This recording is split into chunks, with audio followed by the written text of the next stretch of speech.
নমস্কার বন্ধুরা, আমি দেবু আর দেবু শিখদের রূপ গার্ডেন চ্যানেলে সবাইকে স্বাগত। তো বন্ধুরা, আজকে আমি চলে এসেছি একটা নারকেল বাগানে। আপনারা তো ইউটিউবের বিভিন্ন ভিডিওতে দেখছেন 4 বছর, 5 বছর বা 3 বছর এক একজন এক একটা বলে। ছোট্ট ছোট্ট গাছে কিন্তু প্রচুর নারকেল ধরে আছে।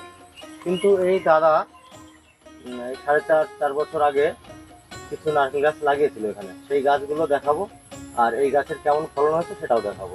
তো চলুন ভিডিওটা শুরু করা যাক। তো নমস্কার দাদা। হ্যাঁ, নমস্কার। আমি আপনার একটু জয়কুমার পরিচয়টা রায়। একটু দেবেন।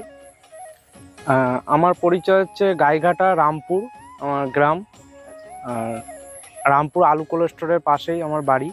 আপনার নামটা কি? আমার নাম জয়কুমার রায়। আচ্ছা, এখানে তো দেখছি প্রচুর নারকেল গাছ লাগানো আছে, বেশ হ্যাঁ, বড় বড় হয়ে গেছে। হ্যাঁ। এই গাছগুলোর বয়স কেমন? এই গাছগুলো 4 বছর প্লাস। 4 বছর প্লাস। আচ্ছা, গাছগুলো আপনি যখন নিয়ে এসেছিলেন তখন কি বলে নিয়ে এসেছিলেন?